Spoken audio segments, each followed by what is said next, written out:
देखो दुनिया में आप कितने भी बड़े बड़े तीर्थ भूमि में जाइए, वहां जाकर के मन को शांति नहीं मिलती। क्यों? देखो तीर्थों का मान्यता होना चाहिए, जहां भगवान का धाम है, लोग इतने आस्था श्रद्धा के साथ जाते हैं, लेकिन शांति क्यों नहीं?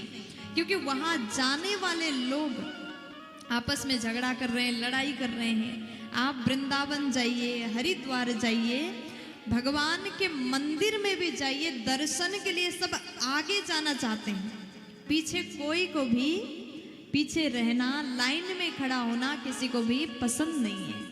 सब एक दूसरे को धक्का दे करके आगे जाते हैं, झगड़ा करते हैं। प्रयाग में स्नान करने के लिए जाते वहीं लड़ाई करते हैं। तो शांति कहीं पर भी नहीं है। अगर आप शांति को पाना चाहते हैं तो पहले खुद के मन को शांत करिए। शांति पूरे दुनिया में आपको नहीं मिलेगी। अगर आप ढूंढना चाहते तो मन में प्राप्त होगी।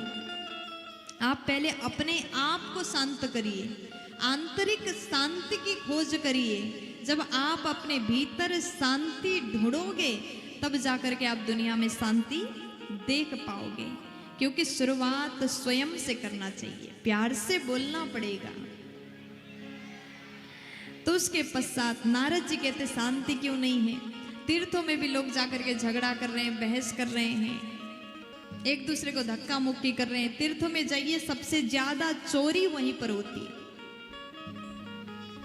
सत्यम नास्ति तपः शौचम दया दानम न विद्यते उदरम भरिणो जीवा बराकाः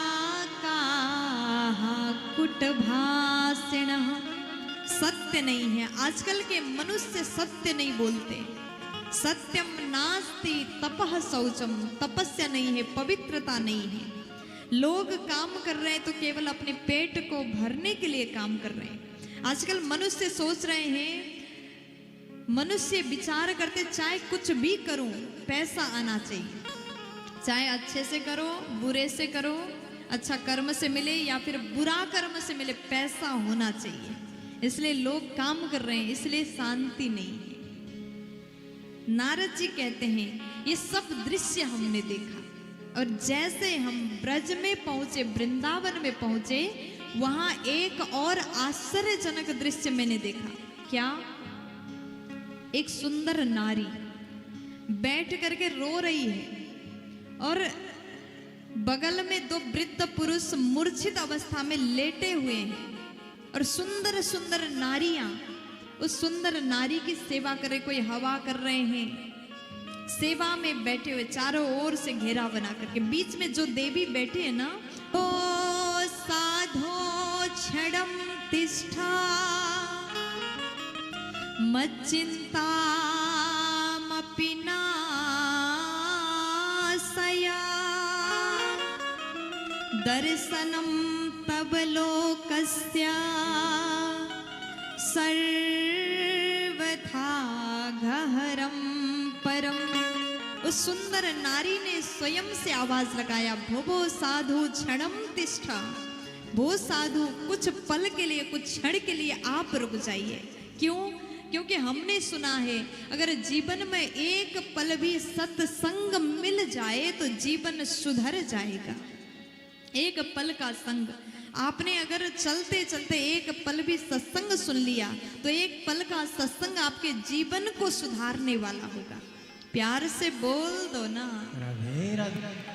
एक पल का सत्संग जीवन को धन्य कर देता है। आज भक्ति मैया कहती, प्रभु नारद जी आप साधु हैं, अगर साधु के पास में एक पल भी मुझे मिल जाए और आपके मुंह से निकला हुआ अमृत वचन थोड़ा सा भी सुनने को मुझे प्राप्त हो जाए तो मुझे लगता है मेरा जीवन सुधर जाएगा। इसलिए प्यारे, कस्य सर्वथा गहरम परम, प्रभु आपके दर्शन मात्र से समस्त पाप नाश हो जाते हैं।